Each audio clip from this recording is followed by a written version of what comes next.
I'm FI BARRETT and this is my album of the month club. When I'm alone, I think of you and all the good times we had. When I dream of what could have been, it makes me feel sad.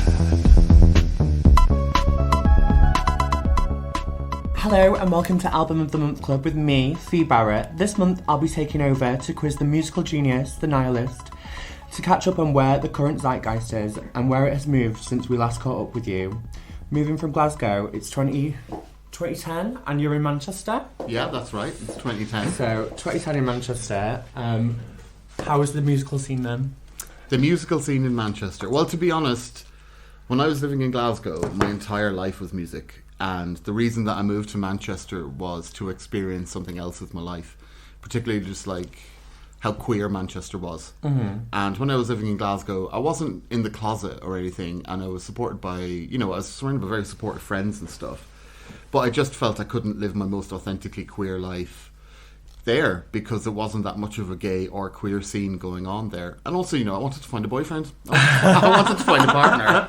And you did. I thought I did, and I'd shagged everyone in Glasgow by that point, and was like, no, none of these are going to be my boyfriend. You chased out of the town. Not quite. I made it a decision to leave myself. I just needed a break as well. Like, a bunch of stuff had happened to me in Glasgow, and it was like, I need a bit of a life change. And I'd come to Manchester a couple of times before then, and I'd really appreciated how queer it was and how many gay people and also just people like trans people, lesbians, how many people on the queer spectrum were living in Manchester, and I loved it. And I was like, okay, I want to move there because the music scene is really good. But also for me personally and socially, I think I can develop better as a person and find a boyfriend. And I did. Yeah. Within a few months of being in Manchester, I found my partner. Dreams do come true. They do. So I remember around that time, in 2010, I was about 15. Yeah. So I remember it being very punky and DIY. Do you think it's still like that now? I think it's different. I think there's always going to be punks and DIY culture wherever you go. I just think that now it's probably a lot easier to do that. Mm-hmm. I feel like back then it was harder to find people who were into the same thing as you. That's why when I started doing Tranarchy with my partner Joe, it amazed me how quickly it blew up in terms of so many, like yourself and so many people turned up who were like, oh my god, we've needed this. Before I moved to Manchester, I was involved in a night in Glasgow called Menergy, mm-hmm. which was hosted by a couple of quite popular local queens there, Lady Munter and Vanity Von Glow. And it was really cool and it was really good fun. But the thing that Tranarchy, when I started that with Joe in Manchester, it was very similar, but suddenly the audience was there. And we were getting 100 people coming to the things that we put on, and it was just like, this is amazing. Whereas in Glasgow, we'd put on something relatively similar. Like, we did a Heather's party in Glasgow at one point, and it wasn't dead or anything. But had we done that in Manchester, I know that we would have at least twice as many people coming, and they would have all seen Heather's and known what the fuck we were talking about. Yeah, it would have blown up. Yeah.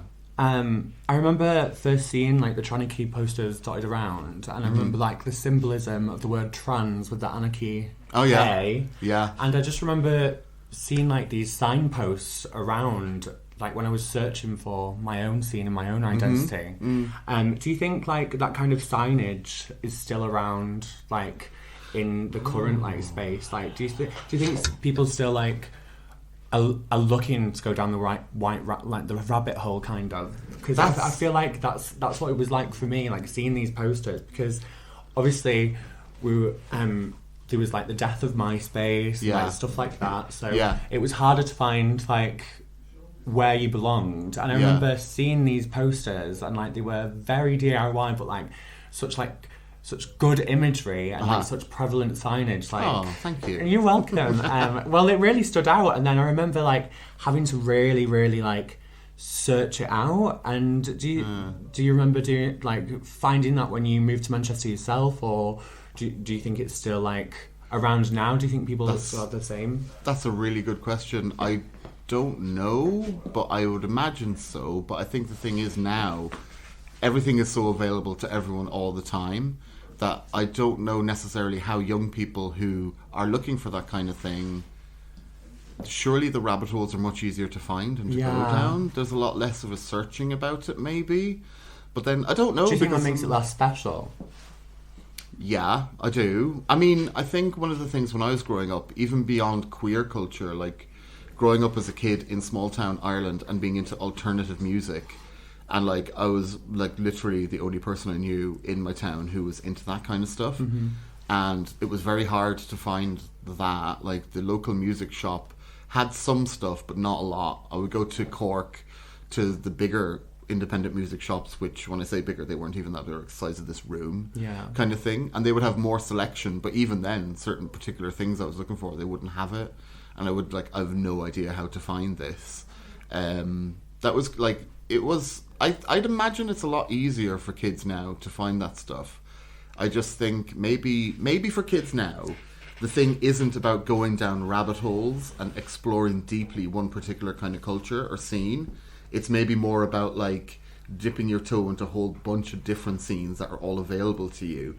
And then once you've done that, maybe that's when you decide which one you want to go down. Yeah. If that makes sense. Well, yeah, it's like you said in one of your previous episodes that you bumped from, you discovered Nirvana, then discovered Sonic Youth, and then I think in the last one you were talking about how influenced you were by Velvet Underground, and then in the 2000s Peaches. And when I was listening to them, I was like, I feel like I've had the same journey but at a different time than you. And like, do you think like, as like, I know you mentioned like othered music, like, and we'll touch on that, but like, do you think as like othered people, you have to go through this like rite of passage, like to find these things, and then I do think so. But then again, like somebody who's like, for instance, 22 or 23 now, or even somebody who's 18 now, I don't know. Well, actually, now that I'm thinking about it, right? So an 18-year-old would probably go on Spotify and listen to, for instance, a song by Nirvana or a song by Sonic Youth. And then the algorithm will then bring up like, oh, if you like that, you might like the Pixies. You might like Velvet Underground. You might like Melvins or whatever. And then there's like, so you get to hear one song by this incredible selection of bands. It's like a massive mixtape. Yeah.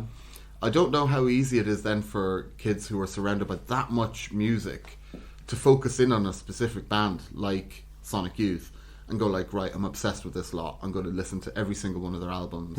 But that's another thing, now that I'm talking about it. It's like, so when I was growing up, like, my brother had a copy of the album Goo by Sonic Youth, and that's how I got into Sonic Youth. And then they brought out Dirty in 1992, and I bought that. And then I started going backwards and trying to find their older albums, and like, there were some kids in my school who were into that as well. So they had some, like, and you'd copy tapes of it. You had to wait a long time to find like an older album, or wait until they released a new album to get new music by them. But now every single album in the band's catalogue is usually on Spotify. So if a kid hears Sonic Youth on a playlist, they can quite easily just tap on the artist page and they've got every single album that band has ever done to go through. I think I'm really guilty of like just dipping my toe into like one or two songs and not listening to full albums anymore. And that is a big question, you know. I wonder how important albums are anymore. I don't think they are that important. No, like I couldn't tell you the last album that I listened to the whole way through, but I think that's because of like things like Spotify and stuff that do just create you a mixtape with all the ones that you want to hear on. I think the important thing for us to remember is that the album only came around because of the technology that was available at the time. So they would cut a record because that's the only medium they had of producing music, and the record was maximum 44 minutes or whatever it was, 22, 21 minutes aside. So that's how the album came about, because obviously like the Beatles were huge and they wanted to sell as many Beatles records as they could.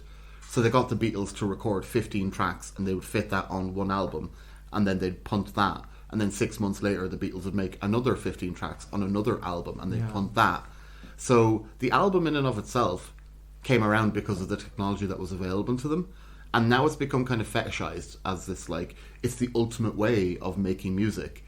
And I've never really agreed with that, because when I was growing up, like, I was into albums by bands and stuff, but I was also into singles. Yeah, I love like an EP. EPs are great. EPs are the best. Like, the first two things that I put out, like, And Out of Nowhere and The Next Big Thing, they're kind of EP format, and that is my favourite. Like, and that was the Velvet Underground album that I talk about, was 6 tunes, with one really long tune at the very end, which is what I've done on both of those. And I love that format. I mean, it is an album, kind of, but it's also kind of like they weren't using the entire vinyl that they were given. They were only going to use half of it and put that many songs and that many songs. So it was a bit different. But I do think that, like, there is a culture of fetishizing the album as a product, and I always feel that, like, it's not the be-all and end-all of how you put music out. Yeah. Like, there's singles are great, and also individual tunes. And then also, like, when I was a kid, mixtapes were a big thing. So you'd get a mixtape, and there'd be maybe a tune on it by a band you'd never heard of, and you'd probably never hear of again. Yeah. And you don't know how that came about, because somebody else made the mixtape, and then... And you couldn't find it. You couldn't Google it. the lyrics. No, you couldn't Google anything. So, yeah, it is interesting. Like, I don't... But then again, I'm in my mid-40s now, so I don't really want to comment on how people in the early 20s are getting into music and stuff. Accessing music, because I think people will always be passionate about music, regardless of how they find it. And we found it in our way, and at least kids are still finding music and making music these days. Mm-hmm. I feel like we said, the like trace of like looking for otheredness. Could you like go into what you mean by othered music? Because I know like you mentioned that you don't like the term. Yeah. But I want to know why you don't like the term, and like what does it mean to you? Well, so the term outsider music is the one. Sorry, darling. I mean, on a basic level, I don't like it because it suggests that there's insiders. You know, and that to me suggests that there's a correct way of music. Yeah. A correct way of making music, and it's acceptable. And then if you don't fit into that, you're outside the world of music. Yeah. Which is bullshit. If you're making music, you're making music. That's it. Like, everyone has the right to make music in whatever way they feel like. Definitely. One of the reasons that I ended up living in the UK for so long and getting into making music here is because I always felt like the UK was the British pop charts were fairly easy for random weird stuff to break in. Like, when you look back at the 90s and the noughties, the amount of like random weird number ones that you would get, especially like big dance tunes like Mr. Ozzo and stuff like that, which is just like, doesn't have any lyrics, it's literally just a bass line over a beat, and that went to number one. And that to me was really kind of liberating in terms of, I was just like, if I can make one good tune, then it might blow up and I might, you know, get something into the charts. So that was like another tune that I always loved is I Could Never Be Your Woman by Whitetown. I could never be your woman. I'm sure you'd know it if you heard it. But that was number one in like 1996. And that was just some random guy recorded that in his bedroom. And what happened was it got passed on to a Radio 1 DJ who just played it every single show. Mm-hmm. And from then, like, it caught on. And it went to number one. And that to me was very kind of like, that is kind of outside the mode of sign to a label, record an album, go on a tour, sell all the music, and then get into the charts. That was very, like, it seemed to me a very natural way of also getting something into the charts, just by being good, and just by being a bit quirky and a bit weird. So I think it was around the mid-noughties when I first discovered the term outsider music. And I just hated it because it creates a division. It creates a division between insider music and outsider music. And, like, I guess if I had to think about it, I would be an outsider musician because I don't necessarily conform to the methods of getting your music out there that, like, insider music does. But I don't want to be defined as being outside of it. Like, we're all outsiders anyway. And we're all here creating our own communities to feel more acceptance and stuff. And to me, pop music and music in general, but pop music, especially the British charts kind of pop music, which is just, like, all over the place, like American hits, like stuff from around the world, random little people in their bedrooms making tunes that would just suddenly blow up. It felt very, very egalitarian, and it just, to me, it was like, why are we dividing music into things that are on the inside and things that are on the outside? Even though now that I'm older, I get it more, because it's a bit like a lot of kind of what is classified as quote-unquote outsider music, I feel like comes from a very kind of people who are on the autistic spectrum kind of outlook, and that is definitely something that needs to be celebrated. But I just don't like dividing music up into those kind of categories of like outsider and insider, because it's like, a lot of the people who would still be being seen as being insiders are still trading on a very outsider personas. Yeah. Like emo. And then it's quite limiting to the people that are considered like outsiders. Outsiders. It's like, why can't I be part of the inside? Yeah. You know, what's wrong with me that even though I've made some really good music, I'm still never going to be accepted by the in crowd, even though the music is really good. Yeah, it's like, it's quite complicated. Like, I think when I grew up, I softened on it a lot because I heard some actual outsider music that was like, wow, this comes from, like, it sounds like it comes from another planet, and I really don't understand the mentality of the people who made this, which is great. I love that kind of shit. I love being freaked out and surprised by music, and I think a lot of that, like, outsider music chat does come down to that as well. But I just don't like. To me, music is a space where everyone can be accepted and be involved in it, regardless of who they are. That's the beauty of music. And dividing it into insider and outsider was really quite, like, I just found it really shady, to be honest. Yeah, Do you know what I mean? I'd never really heard the term until you said it, but now that you've defined it, that's... Like, there is outsider artists. There are artists who exist so far removed from the mainstream music. Like Moondog, who was a blind, homeless jazz musician who lived on the streets and, like, just built his own instruments and just played that on the street corner. And a lot of his recordings are done live on the street corner in New York where he was busking. That's very outsider. That's very outsider because that person was living a very detached life from the normal mainstream, and their music reflected that. But for me, music in itself is this massive, amazing, glorious spectrum of all kinds of different shit, and I don't like it being divided into insider and outsider. That's ultimately it. And also, from my own point of view, I want to be insider. Don't call me outsider. I am an insider. You are an insider.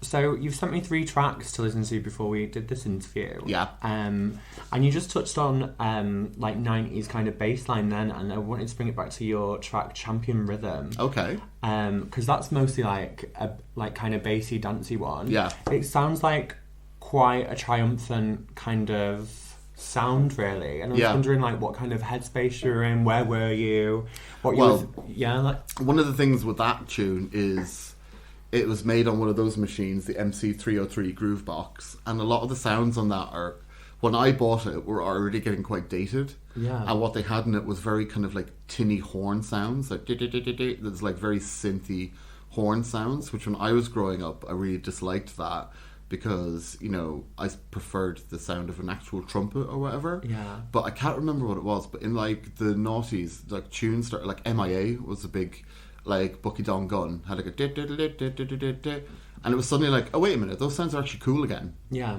And I can produce them on that thing because it's got a load of them. So it was kind of like that kind of trumpet horn sound.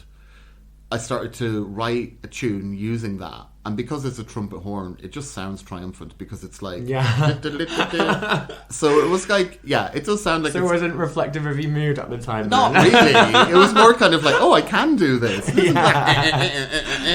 But that tune itself was also like, I was really into dancehall. I still am. Yeah. Really into dancehall. But like I was very good friends with people who ran a dub sound system in Glasgow in the noughties called Mungo's Hi-Fi.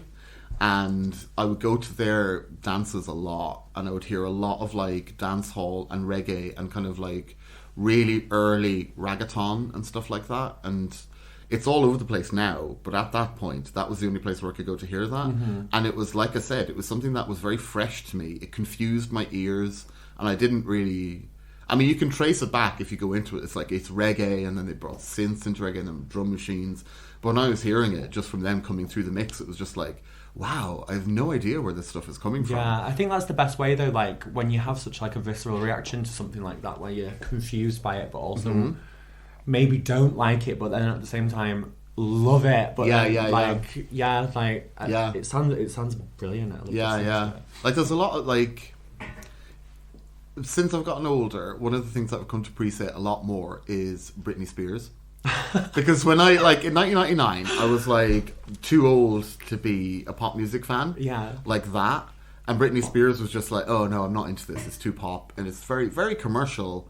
And also, it's just like, I didn't really like how she dressed up like a little schoolgirl. To me, there was that's- something... I mean, she was 16 at the time, wasn't she? Yeah, she was, but it's also Obviously, like... to tell music's perverts. Yes. But like, hit me baby one more time and Yeah. stuff. And it was just like, to me at that point, it was like, this is, I don't know. But now that I've grown up and also like in my life have met a lot of people who that was really, really important music for them. Yeah. Like, I listen to it now and I understand it a lot better in terms of actually how it's written and how it's made. I think with Britney, her album Blackout is like one of my favourite albums Oh. of all time. Oh, that was Like, a turning point. Yeah, that was a turning point amazing. for her because that was the first time I heard her making music that actually felt like it was her saying how she felt at that Yeah, moment, You Want a Piece rather of than Me. a piece of me, and also Give Me More. It's Yeah. one of the best pop tunes ever because it's really dark and it really expresses what she was going through at the time. Yeah. So I kind of felt like when Britney hit Blackout, her music started to develop a bit of soul because it wasn't just pop music that was like, oh, you're so toxic and hit me baby. It was like, I'm going through some fucking heavy shit right now, Yeah. so I'm going to make some music about it. So I think that like Blackout was a moment where it's like she actually really became a true artist because it was like, even though there was loads of people helping her make that, the shit she was singing about in the album was just like reflecting how dark her life was at that time and still holds up. Like, you still listen to Give Me More and it's so dark. Like, there's just a desperation in her voice that's like creepy. And I'm glad that like she's I just love her hair extensions in the video. And then she shaved her head. Yeah, no, that was after she shaved her head. Ah, okay. Yeah. But yeah, no, I love that you become Britney fan in I wouldn't your say journey. Yeah, I'd say I appreciate her music a lot more. I don't think I'm ever going to be a full-on fan. Like, my partner went to see her play in Blackpool when she played in Blackpool like 3 or 4 years ago. And it's like, I'm not that much of a fan that I would actually want to go see her play live. But I definitely appreciate the music. And like, you know, Hit Me Baby One More Time is an amazing pop song. You can't deny that. It's just at the time when I heard it, I kind of knew deep down that I liked it. But there was just stuff about where it was coming from that I was just like... And the imagery. And the imagery that was just like, ooh, I don't know about this. Yeah. You mentioned then about Britney and like how you can hear the upset and hurt in her voice. One of the songs that I've listened to of yours was Out of My Mind, and that sounds like a lot more sexy and goth, but there's this kind of like visceral anger to these songs. Like I don't know, like it feels like in that song I've written down like it was quite intimate. Like, and is it about anyone in particular, or how, like what made you feel like that? I think that song was an interesting one for me because I wrote that around the time that Electroclash was coming out, and a lot of dance music was taking a turn it started to become retro. Whereas when I was growing up, stuff like The Prodigy and the Chemical Brothers, that was like really futuristic. Like, it was coming from somewhere else and it sounded like nothing else. But when Electroclash came around, by the point Electroclash came around, I was already listening to like Human League and just like classic synth pop and stuff. So Electroclash to me was a bit like, oh, this dance music is taking me a bit of a step back because, you know, Human League already exists and stuff, and like Italo music already existed, but these people are just copying that now and reframing it. And like, again, it's one of those things that I'm a lot softer on it now. Like, I love a lot of that stuff. Yeah. But that song, Out of My Mind, was me attempting to write a synth pop tune. So there's an element of it that is a bit of a piss take. It's very tongue-in-cheek. Yeah. But what happened was that was kind of one of the first fully formed songs I ever wrote. I really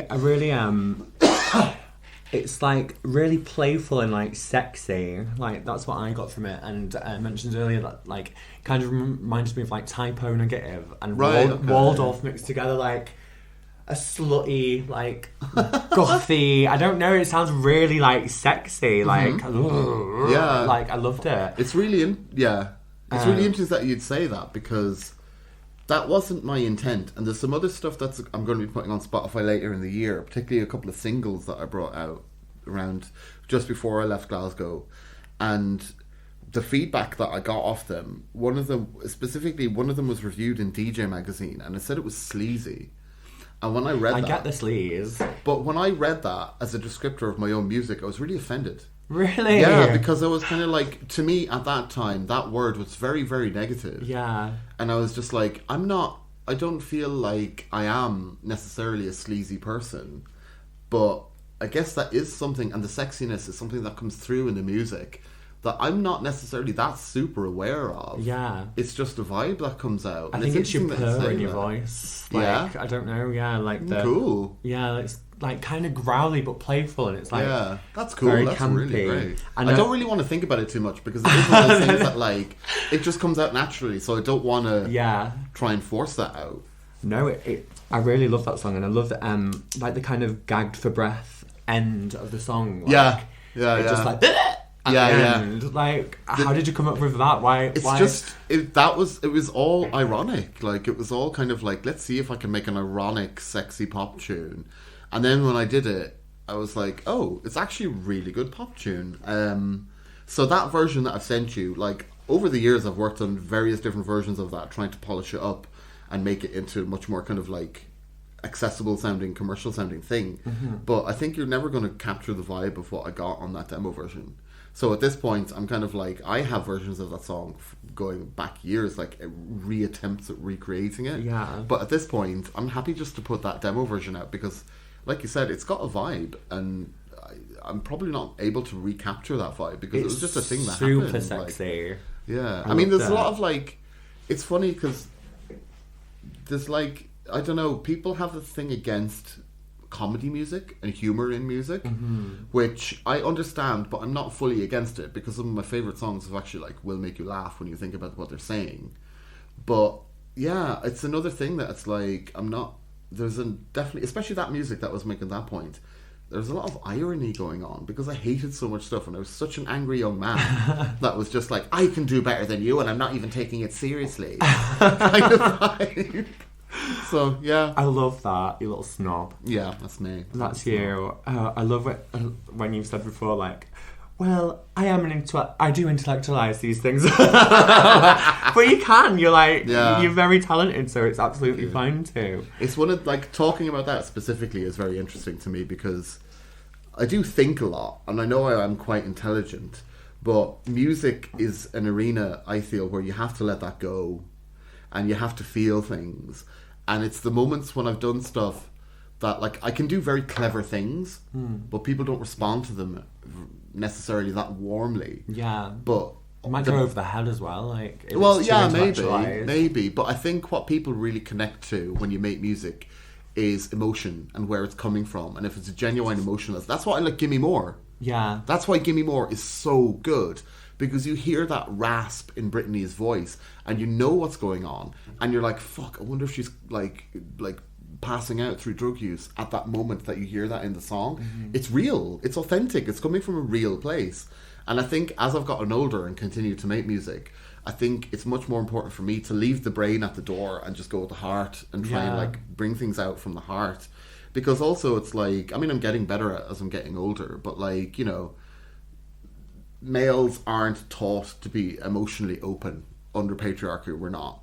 The only avenue to talk about our emotions we're ever really given is irony, and it's really important that men are allowed to talk about their emotions because men feel emotions. Like, I think everyone should be allowed to talk more openly about their emotions, but I think for men it's like it can be seen as a sign of weakness. Yeah, definitely.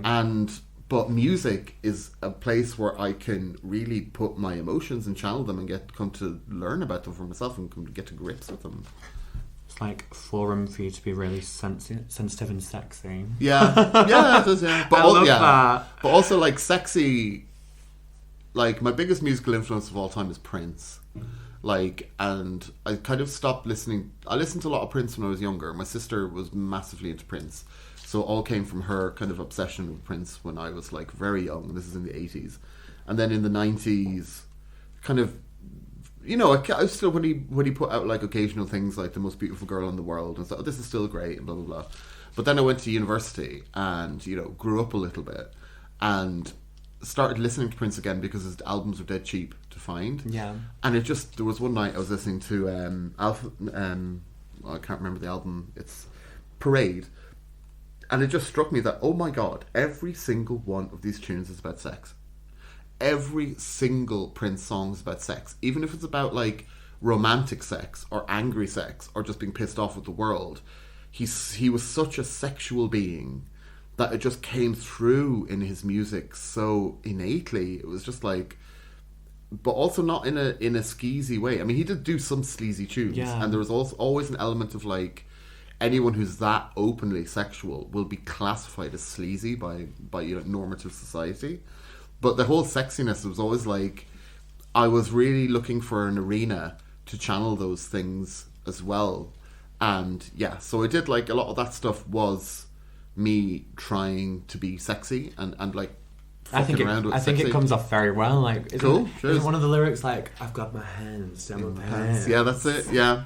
Yeah. How could but even that line was also ironic because it's like, yeah, I don't know. It's nice to get this feedback off you because it's like, you know, I was in a particular place when I made that, and Where were you? Where was it? I was living in Glasgow. Mm-hmm.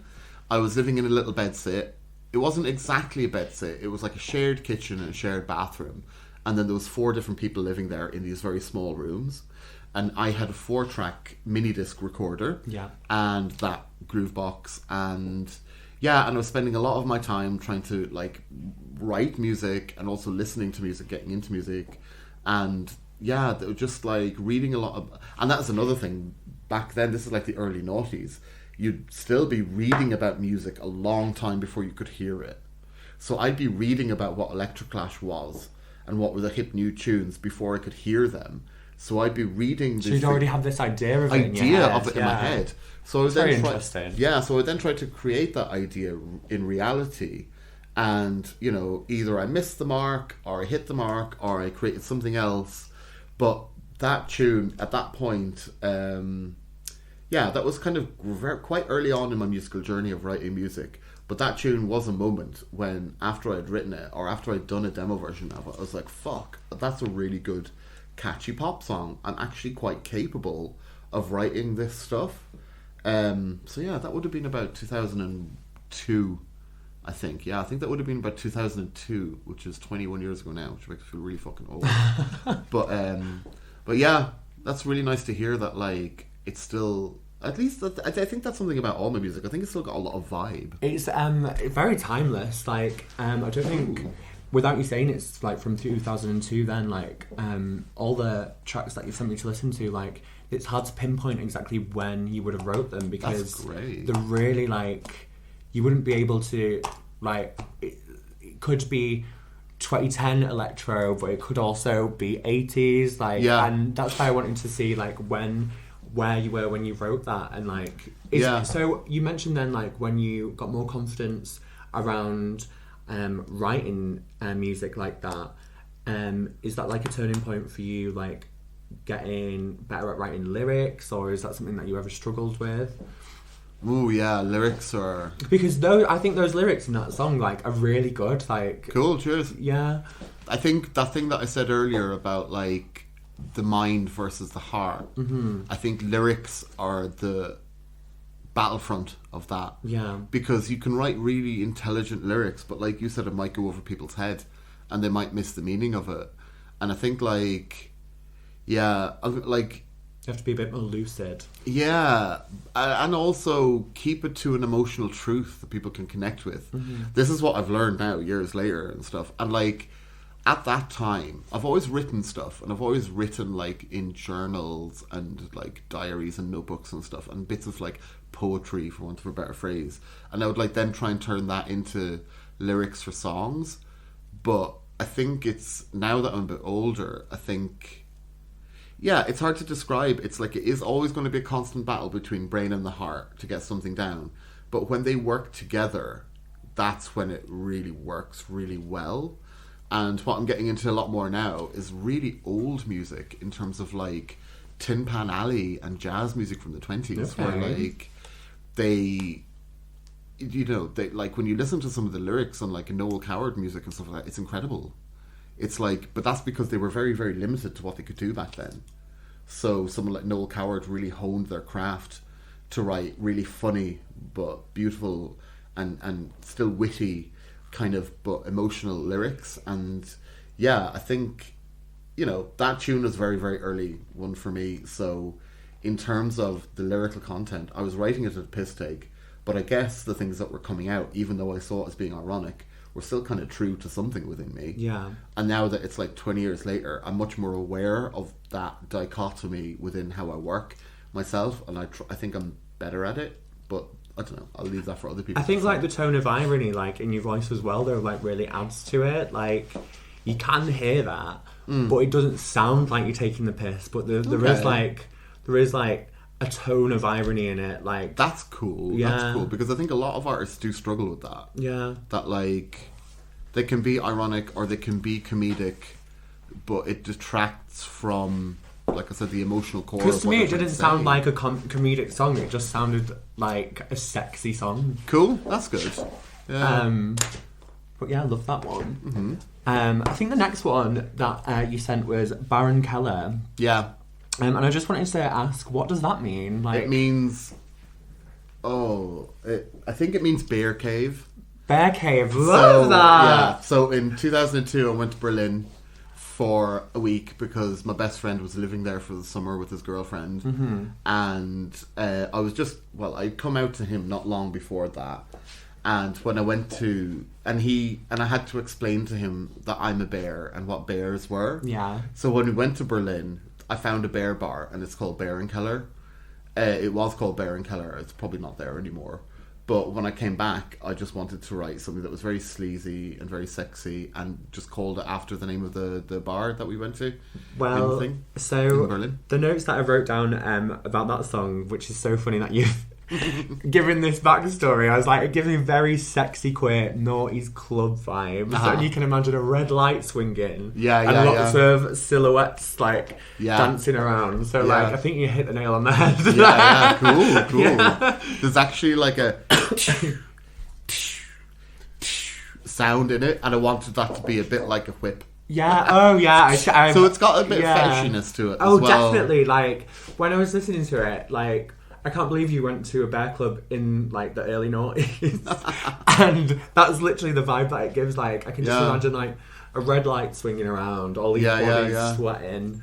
That's cool. It's a really sexy song. This is really good for me to hear that, like, the vibe of what I was going for, it came across. Yeah, like, it's definitely really nice. come across in that. Yeah, like, I wanted to ask what you had in mind, like, to make that, but, like, Bear Cave just says it all, really. Yeah, doesn't it Excuse me. Excuse me.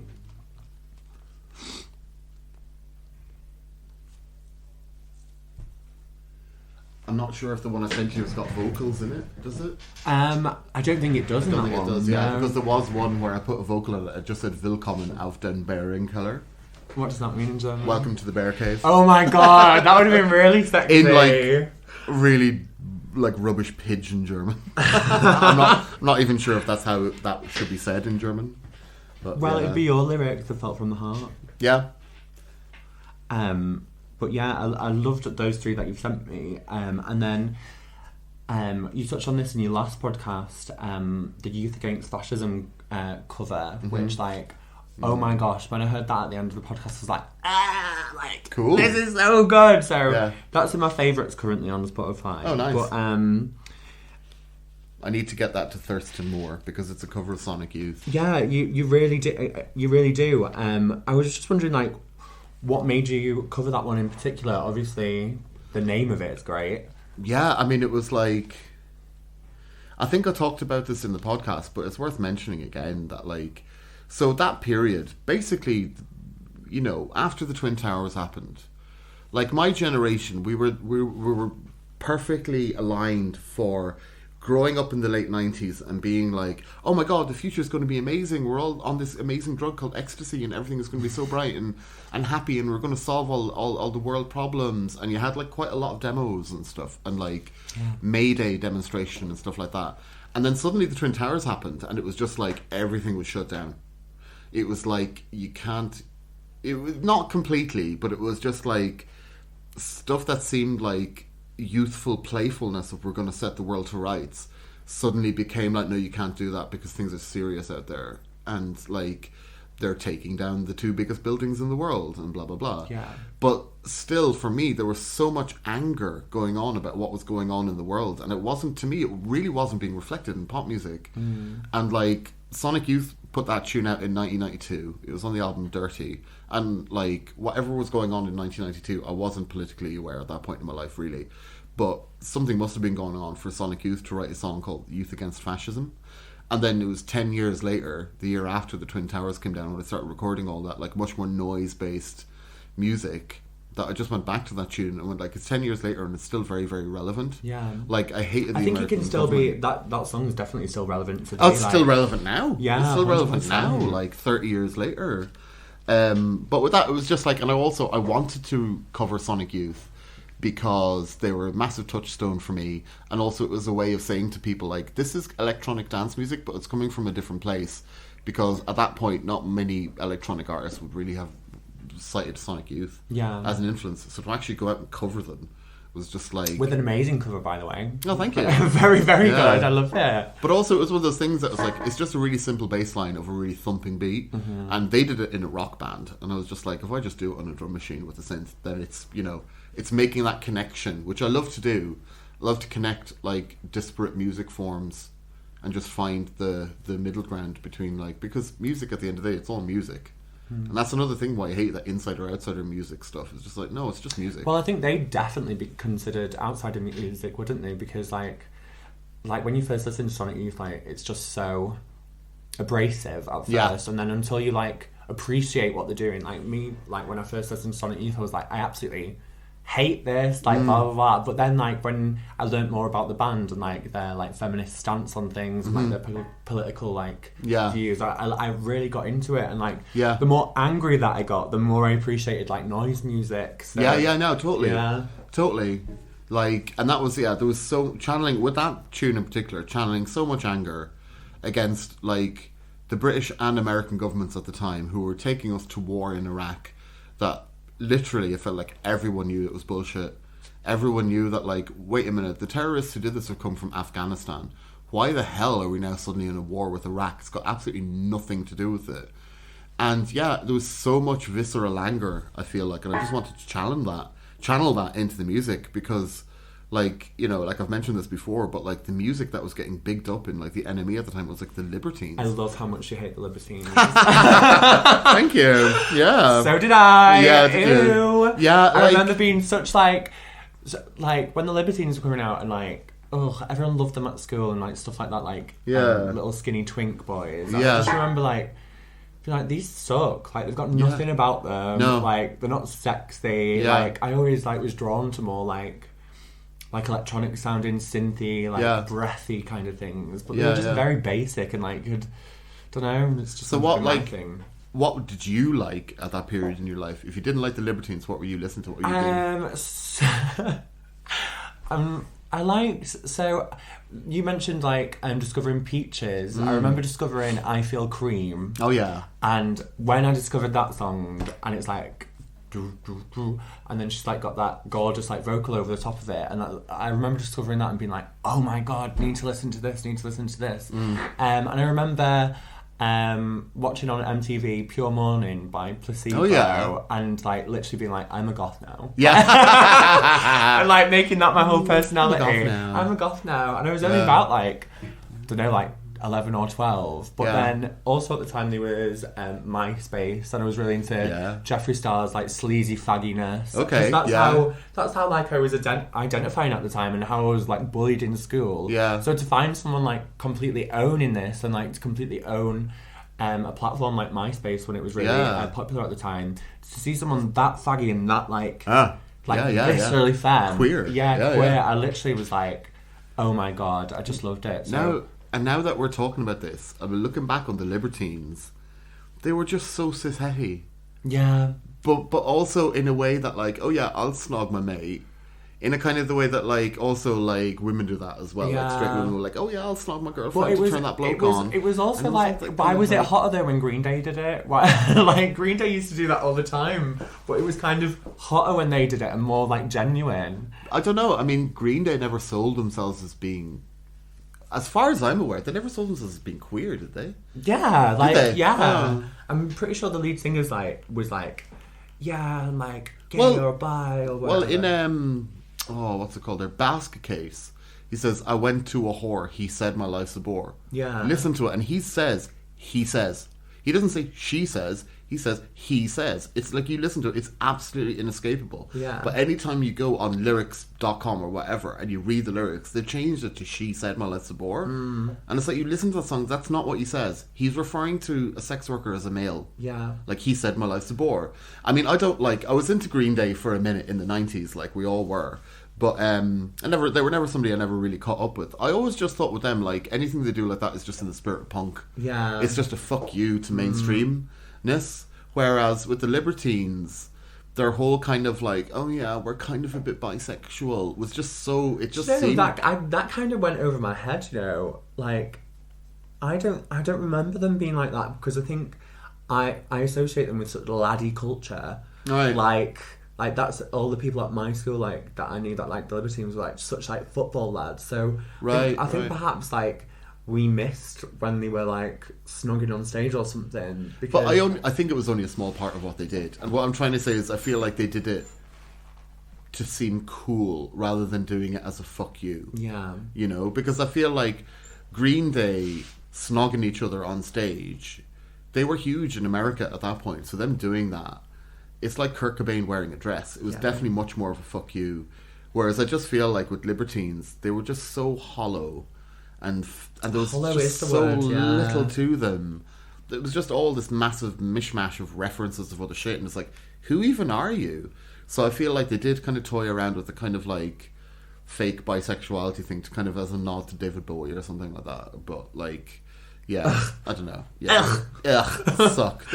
They suck. And they're back now. They've reformed. I really fancy Pete Doherty now that he's fat, though. He's so much hotter as a bear than a twink. I didn't even know. Oh my god, he's so hot now. Also, I mean, the thing that I really disliked about the Libertines wasn't even the Libertines themselves. It was how they were treated by the press. Mm-hmm. Like, that man obviously had so many mental issues and addiction issues. And also, it was kind of around the same time as Amy Winehouse and stuff. And they were blatantly receiving no help. But their negative actions and their negative behaviours are so being spurred on by the mainstream media. Yeah. And even the alternative media, even the press. It's kind of like oiling that indie machine, though, isn't it? Oh, like, absolutely. Yeah, like, totally. Making all the indie sleaze fodder. Indie sleaze, exactly. Like, it was. But beyond them being sleazy, it was the industry that allowed that to happen and that allowed Amy Winehouse to die. That was like, that's the real fucking sleaze fest. Is all the people who we don't see about, but who egged all that shit on because they knew that once they were dead, they'd sell a lot more records and they wouldn't cause any more trouble for them. Oh god. Yeah. I didn't ever think of it like that. Yeah, I know, it's grim. Oh god. Oh god. But anyway, just another reason to hate the Libertines. Yeah. Yeah. No, I kind of love that era though, like the American Apparel era. Like, love that. Just love that time. I was like an American Apparel as well. Like, this ties in very much to like when I moved to Manchester. That was kind of at the peak. Yeah, definitely. Of that time. And the thing again is that like I'm a certain amount of years older than my partner, so I was seeing it from a remove. Whereas everyone I was hanging around with was just really into it because it was like pop culture. It was what was happening at the time. But it was just like, excuse me, like just the pictures that Terry Richardson was taking of women. It was just like, it was all very male gaze. Yeah. It's all done for the male gaze. And I was somebody who was like, that's not my male gaze. I have a very different kind of male gaze. My male gaze is about big, fat, hairy old men. Yeah, same. Same. But like, so... That was my female gaze. But like, so seeing pictures that Terry Richardson had taken, and like, those girls looked not happy and not healthy and kind of exploitative. And it was just like, you know, I think it was the same thing as the Libertines. I just felt like these are people that are being exploited. And culture is cashing in on that and going with it. And there was some good stuff around that time as well. But the whole Terry Richardson, like, American Apparel stuff, it always just sounded really dodgy to me. And also, it's another thing that's very cishet. Yeah, definitely. It is very cishet because, Definitely like I said, inaccessible to a lot of queer people. yeah, definitely. And it's about the positioning of the female body as just being something for men to consume. I remember falling over in the American Apparel store in Manchester and having to buy a £40 hoodie. Like Carrie, like when Carrie falls in Dior. Yeah. That's what it felt like. And I was so embarrassed. Oh my God. Yeah, it was. So that's around that's probably around like 2010 when you moved to Manchester. Yeah. So you were getting all of that. So did you like have a feel like you wanted to change what was going on? Is that where like Traniki came from, or like not change it necessarily, but actually make a space for me and my friends and all the people that I knew that we knew were out there who because didn't have a space. Bummer Camp looks very like a queer take on American Apparel like Cool. shoots. Don't you think like the LeMay leotards and like the sweatbands. It's really hard for me to like see things the way because I was deeply involved in the process of making them. Yeah. So I either like forget or in my head there were things that we were maybe trying to achieve that we didn't achieve and I see it as a failure. So it's really nice to hear someone else talking about it and bringing that up because it's like... Well, no, I remember like I said earlier, seeing the posters around, but Bummer Camp was just before I left school, so it was like I definitely couldn't have gone. Yeah. But I remember, I think I was working in Flex Palace and I seen all the posters dotted around and I was like, oh my God, what is this? I remember that summer when I left school is when it was the Derelict Ball. Yeah. And I remember being like, oh my God, finally I've found my people. Yeah, and like, you did make that space for people like me and for like, young trans kids, and I just remember being so grateful and so happy that I'd found cool people that had all the people that I was hanging around with. I used to go to gigs on my own, so I used to go to like Santa Gold on my own or like listen to Peaches on my own. So when I found other people that like loved these things, I was just like, oh, finally I've found like people that appreciate this. Yeah, that's really cool. Like from my own point of view of that, like I think Joe Spencer, my partner in that stuff, would probably be a better person to ask about those specific details, because a lot of what happened in that with us working together in that is that I wanted to create a vehicle for his creativity, and he knew the social scene of Manchester much better than I did. And like, so when I first moved to Manchester, I met Joe, and so he put on Zombie Pride quite soon after we had met, because I think we met around the time of Pride, and then it was like Halloween like 2 months later, so he would have started working on promoting Zombie Pride quite soon after we had met. And through him, I met a lot of people through Zombie Pride promo and other stuff. Just like hanging out with him, met a lot of people. So for me, like, I mean, I'm still very much like this in terms of I've got my own outlook and my own point of view, but I also love helping people that I see as being really creative and have really got something to say. I love helping build platforms for them as well. So that sort of stuff was like, yeah, there definitely was an element of like me wanting to express myself in that. But more than that, I wanted to create a massive place where all of us could express that. Yeah. And where like kids who were growing up queer and like, so for your generation as well, X amount of years younger than me, like, even though it's not to say that you had it easy, I'm not saying that, but I feel that like you had more avenues to discover that stuff than I think my generation did. And that's great. That is a fucking great thing. So I wanted to kind of like create even more of that for the people who were out there, because I felt like that's something that I didn't have. And also it was exciting. It was like, it was different. Super it was exciting. It's like I had come from Glasgow. Like when I lived in Glasgow, I was really deeply embedded in the music scene. Music was my life. Like that's what I did. And when I moved to Manchester, like I said at the start, like I wasn't looking for the music scene in Manchester. I'd already discovered... You were looking for a boyfriend. Yeah, I was looking for a boyfriend, but I was also looking to explore queer life. Yeah. The thing that I couldn't get in Glasgow.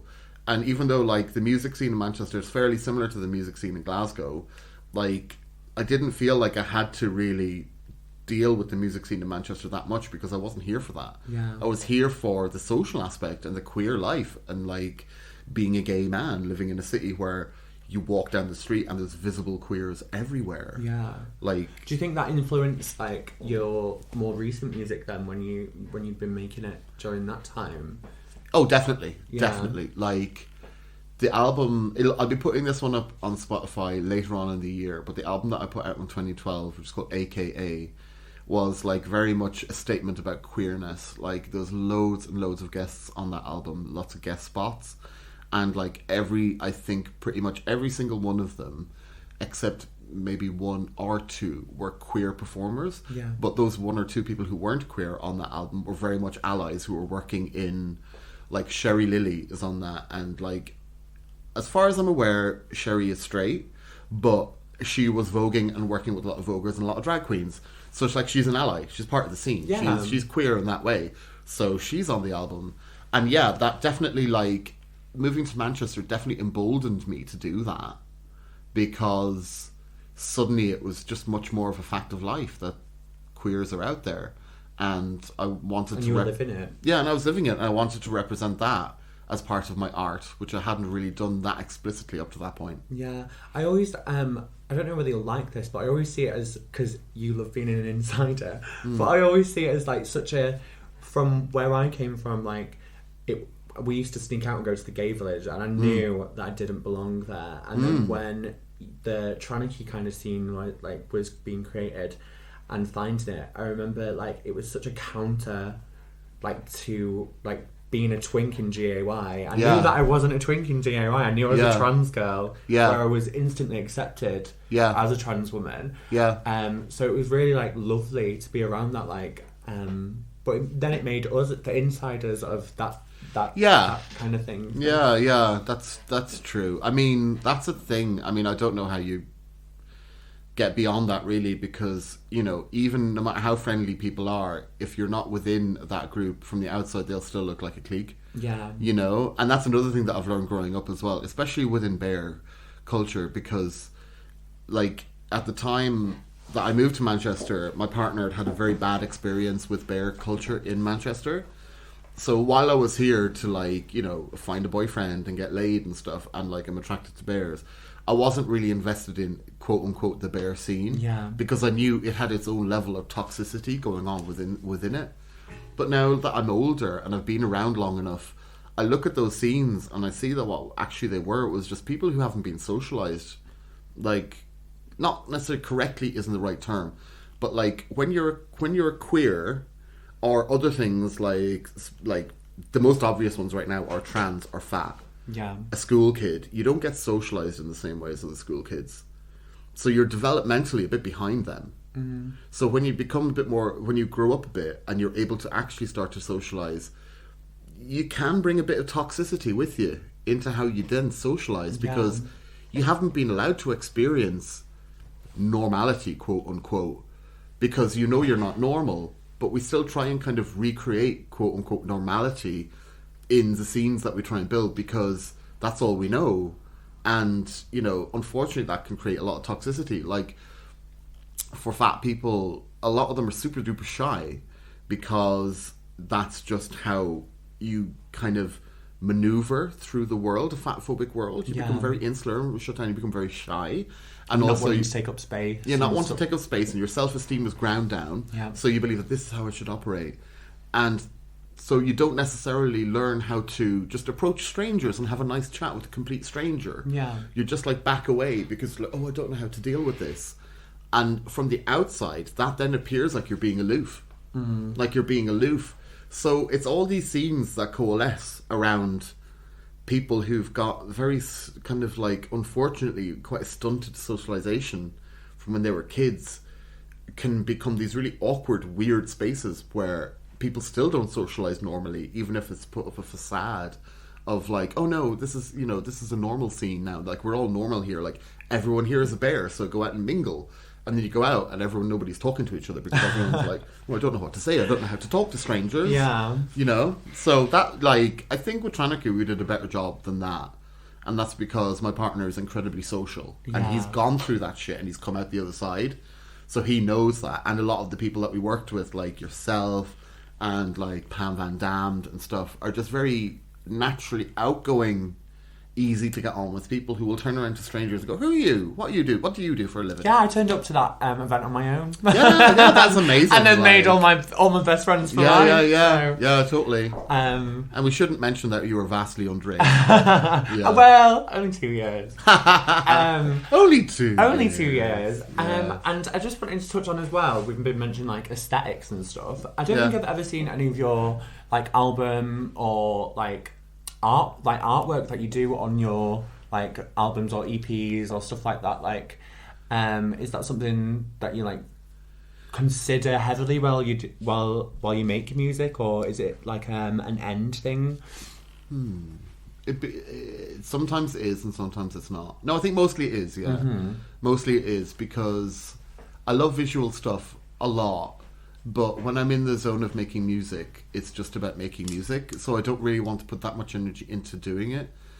What's happening with the Spotify stuff, though, is that I'm going back and there's certain releases where I'm like, that covers shit. Yeah.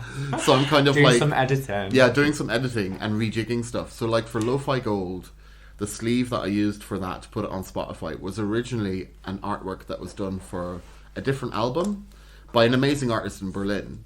But I never really had a chance to use it because I used a different sleeve for that album in the end. But then I rediscovered it and I was like, oh, if I just change the name from AKA to Lo-Fi Gold, this, as a work of art, really, really well. It's like psychedelic and it's done with markers. Yeah. And it just looks a bit lo-fi but very psychedelic and a bit weird and there's a lot of shit going on. It was just like, this is a perfect representation of what's on that album. So I do consider that stuff a lot, but also there's a lot of like just history in terms of this is what I had to use when that came out and it didn't have a proper sleeve. I had to use a placeholder image. And now like 10 years later or whatever, I'm like, what have I got or what can I make to make that look better? Yeah. And that's one of the beautiful things of where I am with the music now, is that because none of it really got released that commercially, I still retain all the rights to it. And if I want to change the sleeve, I fucking will. Yeah. You know? And like, and I am like, as an artist, I'm massively, massively into the visual culture of music. Like, I love it. Like, I grew up in the 90s with music videos. Like, like Michel Gondry, Spike Jonze, Baby, like MTV, all that shit. I love it. And, like, my favourite artists also, like, even current artists, also, like, Kali Uchis, incredible visuals. Yeah. Like, her aesthetic and the art that goes into her visual presentation. Definitely. So beautiful. And that's well, it's the music really, but then when I look at the stuff, it's like, oh, she looks so great. Kind of romanticizes it even more though when you see it. Like, yeah, it totally. gives you like a whole like concept, doesn't it? it? I'm still very like, I'm exploring that stuff a lot with who I am as an artist. And it's coming to the point now where, like, because the thing is, I worked for so many years in a vacuum where it was just me. And now I'm in a position where, like, you're giving me your feedback and, like, my partner can tell me stuff about what. And, like, I've got a lot more people around me who I can, like, ask to, how should this visually work? What do you think about this or this? And, like, more at the moment... collaborative then. Yeah, more collaborative. And, like, at the moment, I want to create basically, I want to create a kind of uniform look for the Nihilist for when I'm DJing. Right. Which... I think it'll be basically this hoodie, which is kind of like a cowl. I was going to say, I always imagine you in like a velour hoodie and a cap. Yeah. But I think what I'd like to do is put this hood up on this hoodie and then have lace coming down here or just black. Okay. So you can't see my face and then it's just a shape. Because I think there's a lot of power. Also, like, coming up from the 90s, it was a generation when, like, you know, by their second album, Daft Punk never showed their face. Yeah. And, like, the really cool techno stuff, like Underground Resistance, they cover their faces. And Peaches never shown her face. Yeah, Peaches didn't show her face until, like, even on Fatherfucker, she's wearing a beard. Yeah. So she didn't really fully show her face until, like, her third album. Mm-hmm. So that, to me, is also really powerful, like, and that's something that I'm experimenting with. I think that kind of, like, making it a bit blank or a bit fuzzy is also a very powerful aesthetic with music. Yeah, and also Crystal Castles did that a lot. You didn't really see that's their true. face at That's all. true, yeah. Yeah, I remember Pam when she was, I think it was probably just before she started working with us on Tranarchy, had done a photo shoot with Crystal Castles. And she had actually gotten them to take their masks off. Yeah. And she got, like, some of the first ever pictures of them. Of the faces. Of their faces. Side on, however. And the management got in touch and was like, you need to delete them because we're never going to use that, and if you do put that out, you'll be in big trouble. Oh, really? Because they were so wanting to be anonymous. Yeah. That, like, even though in that moment she built up a good enough rapport with them, they're like, okay, you can just take our picture. The management were like, no, you can't do that. But there is some power in that, because obviously Blind Boy wears...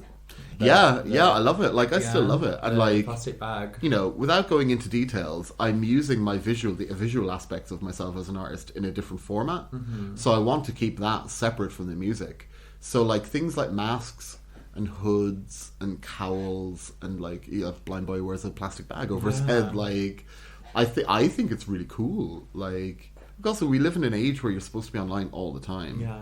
And people want, like, access to your every little twinge of feeling and emotion that you have in you. And I'm like, no, you can't have that. If you want that, go to the music. That's what it is. Keep them wanting more, Niall. Yeah. Keep them wanting more. Keep them wanting more. Well, that's been a very... I have no more questions. Well, I've been the Nihilist, and you've been... FI BARRETT. And this has been your FI BARRETT takeover of Album of the Month Club. I had a great time, and I can't wait to hear more music of yours. Cool. Your back catalogue. And we'll be back next month. Yeah, we will. Now I'm here on my own, with my hands in my pants. When I think about you, baby, I just want to dance. I just can't get you out of my mind. I just can't get you out of my mind. I just can't get you out of my mind. I just can't get you out of my mind.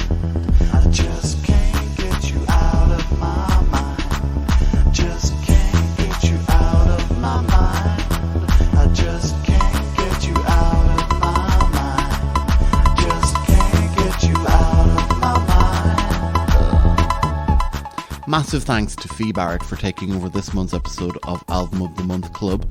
This month's album by The Nihilist that's going to drop onto Spotify is called Hot Shit, and it's going to arrive any second now. So if you're listening to this podcast on my podcast channel, which is called With The Nihilist, go over to the actual music channel by me, The Nihilist. It's the same spelling, it's the same name. Just type it in, you'll find it, and you'll be able to hear all the hot shit I've got to offer you there. And if you want to find out, well, if you want to see and hear more from the glorious Fee, she's going to be hosting the Fat Out Bollocks live stage at this year's Sounds from the Other City Festival. That's happening in Partisan at Islington Mill on the last Sunday of the month, April the 30th, I believe. There's going to be 7 acts appearing at that. You've got Archfemesis, Blue Ruth, Mixtress, Princess, Problem Patterns, Shrek 666, Talkie Horror, and the whole thing is hosted by the wonderful FI BARRETT. If you're interested in coming to Sounds this year, I'd say get on the ticket buying thing right now because it's going to be busy. It's probably going to sell out. And if you'd like to find out more about Sounds from the Other City and what that is and what that's all about, my other monthly podcast series, Islington Mill, and this month I'm doing a special Sounds from the Other City podcast episode for that. So stay tuned, it'll pop up on this channel again, and you can find out more about all the stuff we've been talking about. The song you're currently hearing in the background is called Out of My Mind. It is the lead single from this month's album by The Nihilist, Hot Shit. So get your ears over to my music channel and check out all the albums I've been uploading this year, 2023. And until next month, goodbye.